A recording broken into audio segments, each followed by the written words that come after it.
आपका घर जहाँ बना हुआ है उसके आसपास की सारी चीज़ें आपको इफ़ेक्ट करती हैं। इन चीज़ों के ऊपर आप रेमेडी भी नहीं कर पाएंगे। वैसे तो बोला जाता है कि घर के आसपास अगर हॉस्पिटल्स हों, पार्क हो, रोड्स हों बड़ी बड़ी, तो ये ज़्यादा एफिशिएंट होती हैं।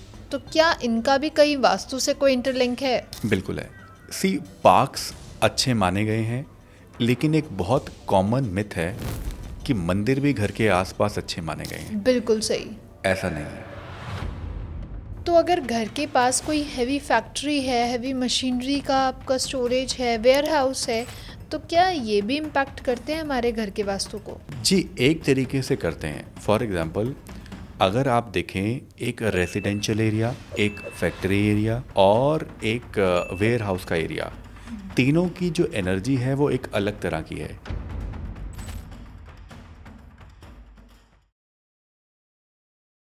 Hello and welcome everyone, welcome to an another episode of this podcast series, जहां हम अनलॉक करते हैं वास्तु के सीक्रेट्स के बारे में। और आज का टॉपिक भी बहुत खास है। हमने वास्तु अपने घर का तो करा लिया, अपने बेडरूम का करा लिया, अपने पूजा घर का करा लिया। अब हमारा घर एक वास्तु कंप्लायंट हाउस बन गया, लेकिन फिर भी घर में दिक्कतें आ रही हैं, फिर भी चीज़ें बहुत खराब हो रही हैं। तो क्या प्रॉब्लम है? प्रॉब्लम है हमारे सराउंडिंग्स का वास्तु। हमारे आस पड़ोस की जो एनर्जीज़ हैं, क्या वो भी हमें इम्पैक्ट करती हैं? तो आज हम इन्हीं सब के बारे में बात करेंगे और इनके सीक्रेट्स को अनलॉक करेंगे कि कैसे सराउंडिंग वास्तु या हम कहें नेबरहुड वास्तु हमारी लाइफ को, हमारे रिलेशनशिप को, हेल्थ को, वेल्थ को इम्पैक्ट करता है। तो आज इन्हीं सब के बारे में हम बात करेंगे हमारे आज के बहुत स्पेशल गेस्ट अभिनंदन जी से, जो कि एक एस्ट्रो वास्तु कंसल्टेंट हैं, कोच हैं। तो चलिए सर से ही बात करते हैं और जानते हैं कि हमारे आस पड़ोस का वास्तु कहता क्या है। वेलकम सर, कैसे हैं आप? आई एम फाइन जी, thank you for having me. तो सर, हमने वास्तु के बारे में बहुत सारी चीज़ें जान ली, लेकिन अब बात करेंगे हम आस पड़ोस के vastu, that is surrounding vastu. तो क्या ये भी इम्पोर्टेंट होता है, और ये होता क्या है, और ये कैसे हमारी लाइफ को इम्पैक्ट करता है? एब्सोल्युटली। बहुत कम लोगों को मालूम है कि हमारे आउटर स्पेस, हमारे घर के बाहर जो चीज़ें बनी हुई हैं वो भी हम पर उतना ही इम्पैक्ट डालती हैं जितना हमारे घर की हैं। अच्छा। आई बिलीव शायद उससे ज़्यादा डालती हैं, क्योंकि अपने घर का वास्तु तो हम फिक्स कर सकते हैं। बहुत सारी चीज़ें ऐसी होती हैं जिनके ऊपर हमारा कंट्रोल ही नहीं होता, सही बात जिनके है। ऊपर हम कोई चेंजेस कर ही नहीं सकते। जी। राइट। तो ये सारी चीज़ें आज हम डिस्कस करेंगे, बिल्कुल। और हमारे सराउंडिंग्स के अंदर क्या चीज़ें हैं जो हम अवॉइड करें एक घर बनाने से पहले, या किन चीज़ों को देखकर हम डिसाइड लें कि ये हमारे लिए एक आइडियल होम हो सकता है। तो सर, ये होता क्या है और कैसे इम्पैक्ट करता है हमारी लाइफ को? सी हमारे घर के बाहर जितनी भी चीज़ें हैं, क्या हमारे घर के नॉर्थ में पार्क है, हमारे घर के साउथ में क्या कोई बिल्डिंग बनी हुई है, या साउथ वेस्ट हैवी है, खाली है, लाइट है, ठीक है, क्या वहाँ पर कोई अंडरग्राउंड वाटर टैंक है, पानी की बोरिंग है, कोई खड्डा है, हमारे घर के सामने किस तरह का एनवायरनमेंट है। कि आप ये समझिए, कई लोगों के घर के बाहर शायद स्मेल आती हो बहुत गंदगी की, शायद एक ड्रेनेज सिस्टम हो, ठीक है, एग्जैक्टली। या आपने सुना हो कि कई रेसिडेंशियल एरियाज हैं जो ड्रेन के पास हैं और वहाँ पर एसीज बहुत जल्दी ख़राब होते हैं। राइट। वो टेक्निकल हो गया, लेकिन क्या वो नेगेटिविटी हमारे घर को भी इफ़ेक्ट करती है? तो मैं बोलूँगा हाँ। आपका घर जहाँ बना हुआ है उसके आसपास की सारी चीज़ें आपको इफ़ेक्ट करती हैं।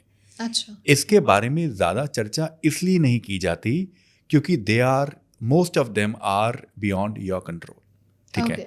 अगर अब एमसीडी ने वहाँ पर, या आपकी सिटी के नगर निगम ने वहाँ पर कोई कूड़ेदान बनाया हुआ है, ठीक है, या कोई गार्बेज एरिया बनाया हुआ है, आपका घर वहाँ पर है, आपको डिसाइड करना है कि आपको लेना है कि नहीं लेना। राइट। आप उसे चेंज नहीं करा सकते।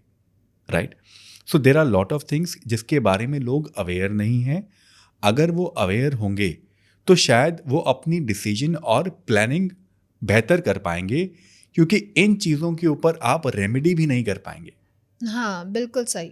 अगर घर का पूरा वास्तु परफेक्ट हो, वास्तु कंप्लायंट हाउस हो, फिर भी घर में इश्यूज आ रहे हैं, छोटे छोटे मनमुटाव, चीज़ों में बदलाव, हेल्थ इश्यूज, या कह लीजिए मनी फ्लो में, अपॉर्चुनिटी में दिक्कत आनी, तो हम कैसे आइडेंटिफाई करें कि हमारा सराउंडिंग वास्तु है जो हमें इम्पैक्ट कर रहा है? देखिए, कुछ नॉन वास्तु या कॉमन वास्तु डिफेक्ट्स हैं जो अगर आपके घर के आसपास सराउंडिंग्स में होते हैं तो हम कहते हैं कि यार इस घर में रहने वाले लोगों को ये समस्या आएगी। ओके। ये किस तरह की प्रॉब्लम्स हैं?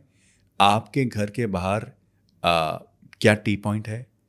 आपके घर के बाहर क्या कोई ट्रांसफार्मर है? क्या आपके घर के बाहर कोई वाटर बॉडी है? क्या आपके घर के बाहर किस तरह का एनवायरनमेंट है, वो आपको इफ़ेक्ट करेगा। ठीक है, बेस्ड अपॉन दैट वो किस डायरेक्शन में है, हम एनालाइज कर पाएंगे कि इस परिवार में या इस घर में रहने वाले लोगों को इस तरह की समस्या ज़्यादा हो सकती है without even checking their personal homes. Okay. तो वैसे तो बोला जाता है कि घर के आसपास अगर हॉस्पिटल्स हों, पार्क हो, चीज़ें अच्छी हों, तो ये रोड्स हों बड़ी बड़ी, तो ये ज़्यादा एफिशिएंट होती हैं। तो क्या इनका भी कहीं वास्तु से कोई इंटरलिंक है? बिल्कुल है। सी, पार्क्स अच्छे माने गए हैं, लेकिन एक बहुत कॉमन मिथ है कि मंदिर भी घर के आसपास अच्छे माने गए हैं। बिल्कुल सही। ऐसा नहीं है। अच्छा। शास्त्रों में वर्णन किया गया है कि कोई सिद्ध मंदिर अगर आपके घर के आसपास होगा तो वहाँ पर एनवायरनमेंट आपको उसका भी प्रभाव आएगा, क्योंकि जब हम मंदिर जाते हैं तो हम अपनी नेगेटिव एनर्जी को वहीं पे ड्रॉप कर देते हैं और वो धीरे धीरे कन्वर्ट हो जाती है बिल्कुल। पॉजिटिव में, राइट। लेकिन अगर आप वहाँ पे रहते हैं, अगर आपके नेबरहुड के अंदर कोई सिद्ध टेम्पल है, कोई बड़ा टेम्पल है, तो वो भी आपकी एनवायरनमेंट को इम्पैक्ट करेगा। कभी गौर से मंदिर के आसपास बने हुए घरों को देखिए। अच्छा।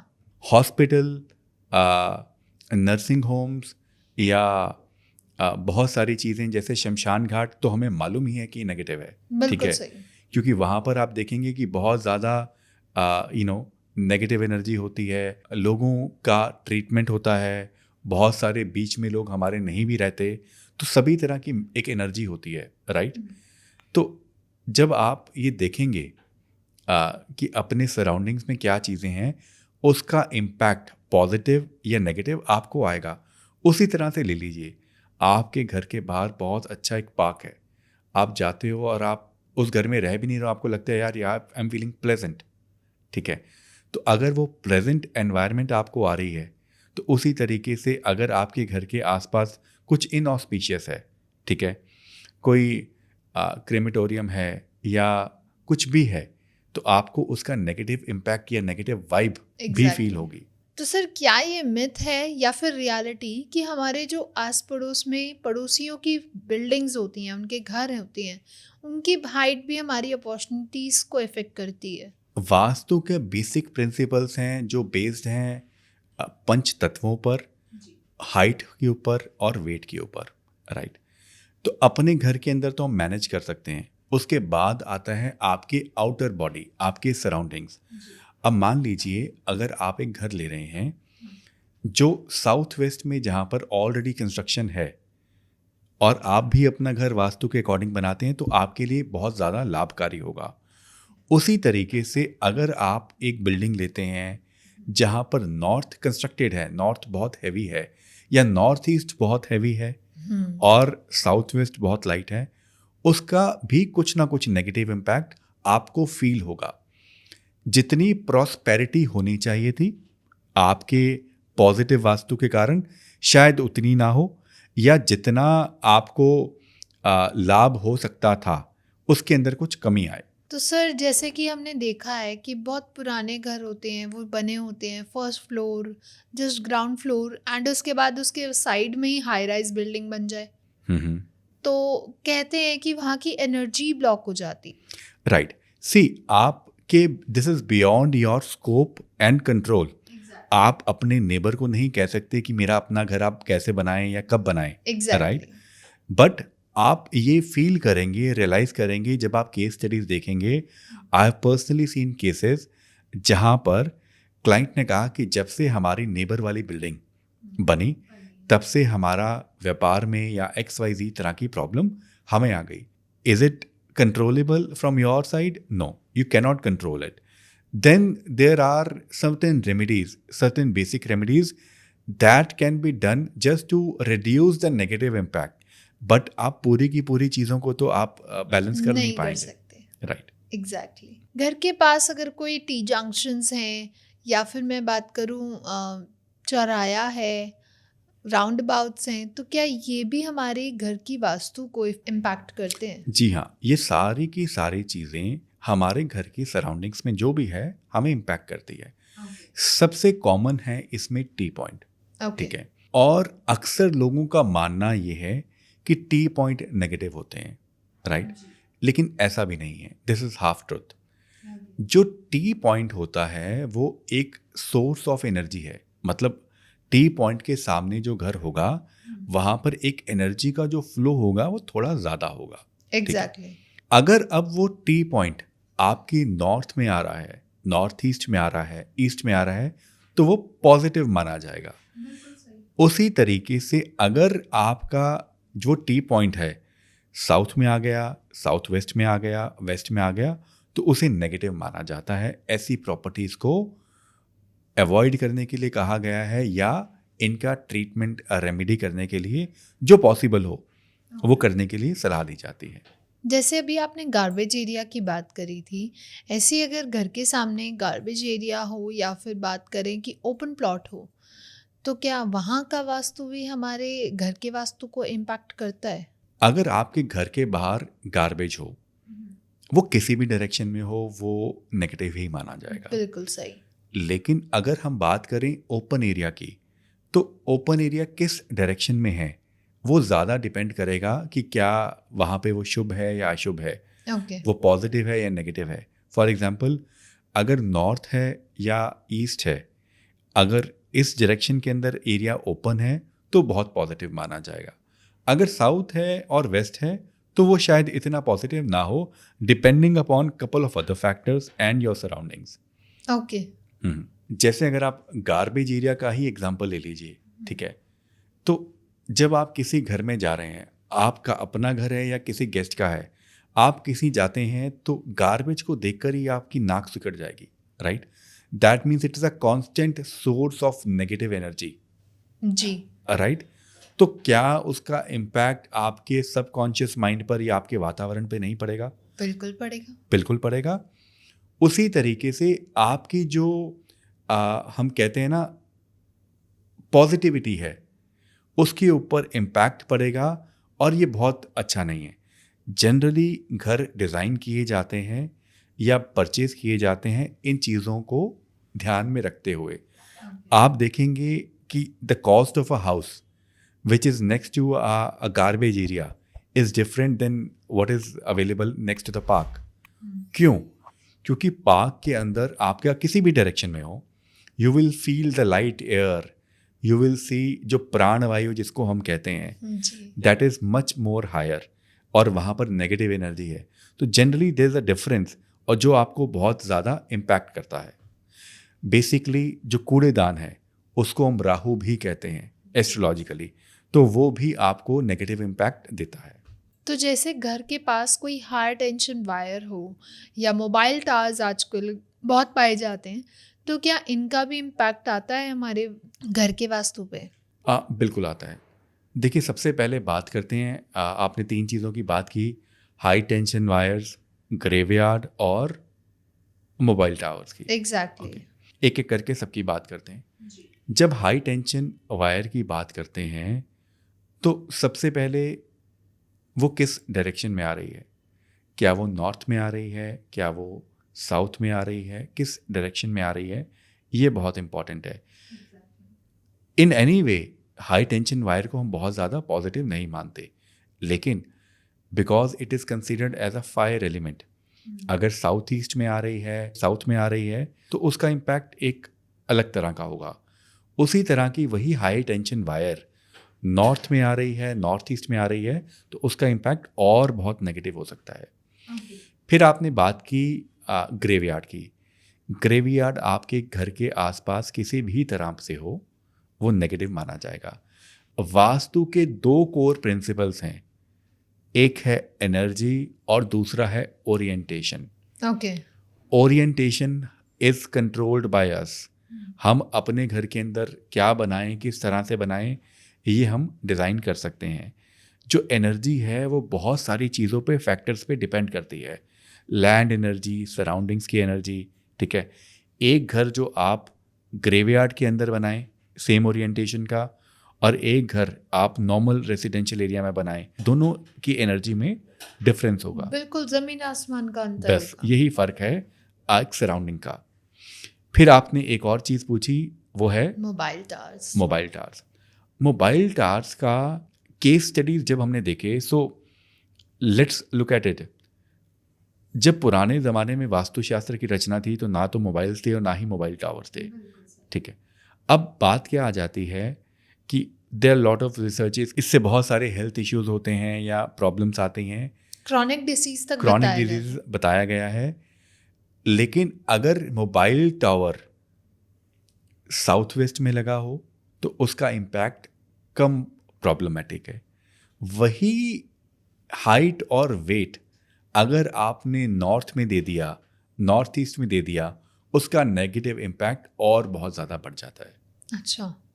क्योंकि नॉर्थ की हाइट ऊपर हो गई, जहाँ की साइड साउथ वेस्ट हैवी होना, वेस्ट हैवी होना चाहिए था, ऊंचा होना चाहिए था, तो उस तरीके से। ओके। एक और भी चीज़ है कि घर के पास जैसे स्ट्रीट लाइट्स होती हैं, समटाइम्स किसी घर के ठीक सामने आ जाती हैं, तो क्या वो भी इम्पैक्ट करती हैं हमारे घर के वास्तु को? स्ट्रीट लाइट्स का बहुत ज़्यादा नेगेटिव इम्पैक्ट कहीं देखा नहीं गया। पोल्स का देखा गया है, डायरेक्शन स्पेसिफिक होता है, लेकिन जो स्ट्रीट लाइट्स हैं उसका बहुत ज़्यादा नेगेटिव इम्पैक्ट कहीं देखा नहीं गया। हाँ, अगर आपके गेट के बिल्कुल सामने स्ट्रीट लाइट है, एक ऑब्स्ट्रक्शन है, तो उसको हम द्वार वेद मान सकते हैं। लेकिन स्ट्रीट लाइट के कारण स्पेसिफिकली कोई ऐसी एक ऑब्स्ट्रक्शन मान के उसका एक दोष हो सकता है, लेकिन पर्टिकुलरली उसका कोई नेगेटिव इम्पैक्ट नहीं है। तो नेबर्स हमारी सराउंडिंग्स की एनर्जी या सराउंडिंग के वास्तु को कैसे इम्पैक्ट करती है? नेबर्स क्यों इतने इम्पोर्टेंट माने जाते हैं? सी बेसिकली नेबर्स का इम्पैक्ट वास्तु से ज़्यादा आपकी एनर्जी और सबकॉन्शियस माइंड पे है।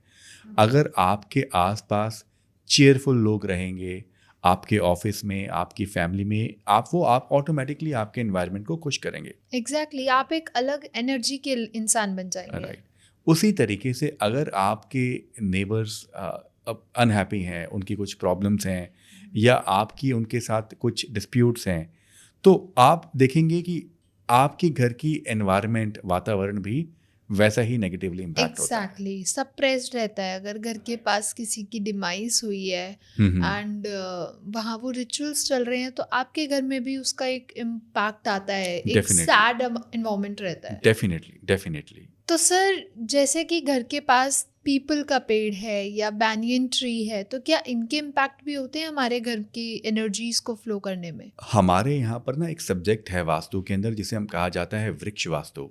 ओह। वृक्ष वास्तु के अंदर कैटेगराइज किया गया है कि कौन सी ट्री पॉजिटिव है और कौन सी ट्री नेगेटिव है। या बेसिकली ट्रीज तो पॉजिटिव ही हैं, आपको वृक्ष वास्तु में हमें ऑक्सीजन मिलती है, लेकिन जब वो घर के अंदर आ जाती हैं, घर के पास उनकी परछाई आ जाती है, तो उनका इम्पैक्ट चेंज हो जाता है। वृक्ष वास्तु में बताया गया है कि चैत्य वृक्ष, ठीक है, जिसके अंदर बैनियन ट्री या पीपल ट्री, दोनों ट्रीज की परछाई हमारे घर पे ना पड़े। कितना गैप हो, ideally double the height of the tree, इतना एक गैप होना चाहिए। लेकिन कॉमनली हम देखते हैं कि इतना गैप हो नहीं पाता और बहुत सारी ट्रीज के ऊपर उसकी एक छाया आ जाती है, जो कई बार लोगों को नुकसान भी पहुंचाती है। ओके, तो इट मीन्स ये ट्रीज भी अपना अपना रोल प्ले करते हैं वास्तु में। हर चीज़ एनवायरनमेंट के अंदर वास्तु के लिए पार्ट प्ले करती है।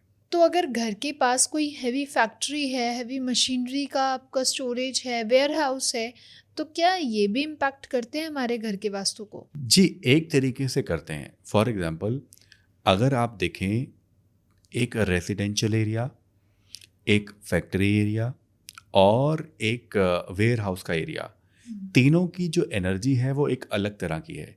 जैसे तामसिक, सात्विक, राजसिक, ये तीनों अलग अलग लैंड पे ज़्यादा ऑस्पिशियस मानी गई हैं। इसलिए आपका घर अगर एक वेयर हाउस वाले एरिया के अंदर है जहाँ की एनर्जी तामसिक है, तो वो आपके लिए ठीक नहीं है, राइट। इसीलिए एक रेजिडेंशियल एरिया को अलग किया जाता है, फैक्ट्री एरिया को अलग किया जाता है और वेयर हाउस के एरिया को अलग रखा जाता है, depending upon the environment and energy of the land. Okay, तो अगर घर के पास किसी का वेयर हाउस है, तो वो उससे बचने के लिए या उनकी एनर्जीज को कम करने के लिए, इफेक्ट कम करने के लिए क्या क्या रेमेडीज कर सकता है? अगर आपके घर के आसपास कोई वेयर हाउस है तो आप चेक कीजिए कि क्या आपकी एनर्जी ब्लॉक तो नहीं हो रही, क्या आपकी एनर्जी तामसिक तो नहीं हो गई। अगर हो गई है तो आप अपने घर के अंदर different, depending upon the kind of effect that you are getting, आप रिचुअल्स करेंगे और आप अपने घर की एनर्जी को ऑस्पिशियस या पॉजिटिव कर पाएंगे। ओके, आप इसे इस तरीके से समझिए कि आपकी फैमिली में अगर किसी मेंबर को इन्फेक्शन हो गया तो you are also prone to that infection, बिल्कुल ठीक है। सही।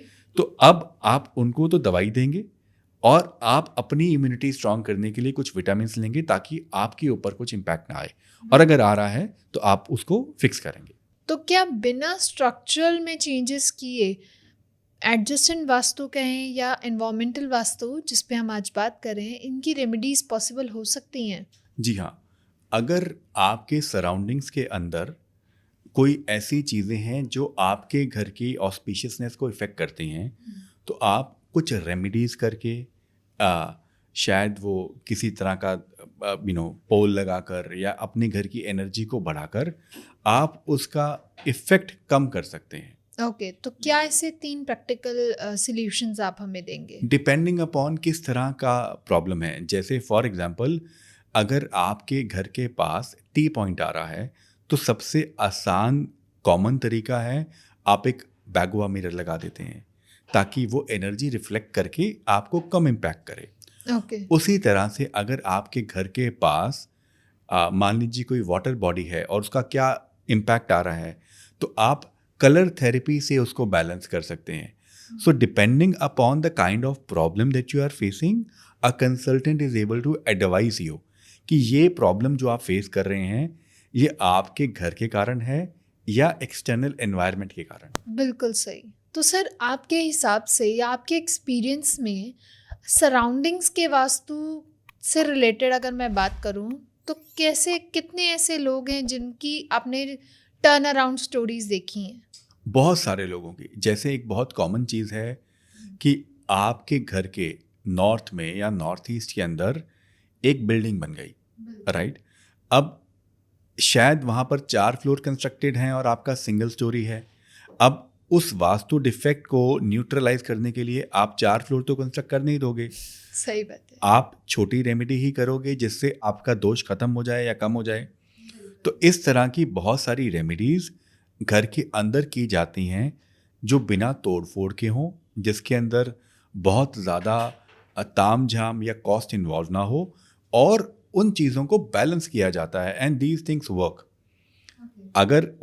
अगर नॉर्थ हैवी हो गया या नॉर्थ ईस्ट हैवी हो गया तो हम साउथ वेस्ट या वेस्ट को और ज़्यादा एनर्जेटिक कर देते हैं ताकि वो चीज़ें बैलेंस हो जाएं। राइट। तो सर, बहुत सारी चीज़ें आज हमने जानी, बहुत सारी अलग अलग कंसेप्ट के बारे में जाना। तो जाते जाते हमारे जो ऑडियंस है, अगर वो बिगनर है और जानना चाहती है कि उसकी सराउंडिंग का वास्तु कैसे उन्हें इम्पैक्ट कर रहा है, तो क्या बेसिक 3 चीज़ें उन्हें ध्यान रखनी चाहिए और कैसे उन्हें करेक्ट करें? सबसे पहले चेक कीजिए आपकी सराउंडिंग्स के अंदर क्या चीज़ें आ रही हैं। आप नोट कीजिए बड़े ध्यान से कि क्या आपके सराउंडिंग के अंदर कोई वाटर बॉडी आ रही है, क्या आपके घर के पास कोई हाई टेंशन वायर्स आ रही हैं, क्या कोई क्रेमेटोरियम तो नहीं आ रहा, क्या किसी पीपल के पेड़ की या किसी ट्री की छाया तो नहीं आ रही. Depending upon the same you will be able to guide them. For an G. example, we have recently done a vastu for a particular very, very huge brand. Okay. और उसकी साइट सिलेक्शन हमने इसी तरीके से करी कि restaurant के front में एक बहुत बड़ी मॉल के अंदर एक वाटर बॉडी थी. ओके. ठीक है, एक वाटर फाउंटेन्स थे. तो नॉर्थ ईस्ट वाटर एलिमेंट हमारा वहाँ पर आ गया. While we were designing and planning, तो हमने उसको प्लान इस तरीके से किया कि आपका साउथ ईस्ट और साउथ के अंदर फायर एलिमेंट आ गया, राइट. आपका अर्थ एलिमेंट इम्प्रूव कर दिया. तो इन सारी चीज़ों से आपके पंच तत्वों का बैलेंस जहाँ पर हो रहा है आपकी एनवायरनमेंट के अंदर, वो ऑटोमेटिकली आपके बिजनेस को ग्रोथ या प्रॉस्पेरिटी देगा. आपके घर में प्रॉस्पेरिटी लेके आएगा. आपको करना कुछ भी नहीं है. अब आपको अपने घर के आसपास ऑब्जर्व करना है कि मेरे घर के वेस्ट में, साउथ वेस्ट में किस बिल्डिंग की हाइट ज़्यादा है. जिन लोगों के घर के अंदर आप बहुत प्रॉस्पेरिटी देखते हैं, सफलता देखते हैं, उन लोगों के घर के वास्तु देखिए. जिन फैक्ट्रीज़ को आप बहुत ऑस्पिशियस मानते हैं कि यार ये बहुत प्रोग्रेसिव चल रही हैं, उनके घर के वास्तु को स्टडी किए. Vastu is all about observation. या. राइट. या. Thank you so much sir. और ऐसे ही बहुत सारे वास्तु टॉपिक्स या कह लीजिए वास्तु हिडन जेम्स के बारे में हम जानेंगे आपसे और उनके सीक्रेट्स को अनलॉक करेंगे आगे आने वाले कुछ पॉडकास्ट में. Thank you so much. तो आज का टॉपिक बहुत ही ज़्यादा स्पेशल था और हमने बहुत सारी चीज़ें जानी कि हमारे आसपास जो हमारी सराउंडिंग है वो हमें कैसे इम्पैक्ट करती है और किन किन चीज़ों का हमें ध्यान रखना चाहिए. तो आज के हमारे जो स्पेशल गेस्ट अभिनंदन जी, उन्होंने बहुत अच्छे से हमें समझाया एंड आई होप आप लोगों को भी पसंद आया हो, समझ आया हो. तो अगर आप लोगों को पसंद आया तो do not forget to like, share, comment and subscribe the channel. And अगर आपको कोई क्वेश्चन है, कोई सजेशन है, प्लीज़ हमें कमेंट सेक्शन में भी बताइए. हम आगे आने वाले पॉडकास्ट में उन्हें ज़रूर कवर करने का ट्राई करेंगे. तब तक के लिए thank you. Stay safe, stay happy. Thank you. Thank you so much for having me.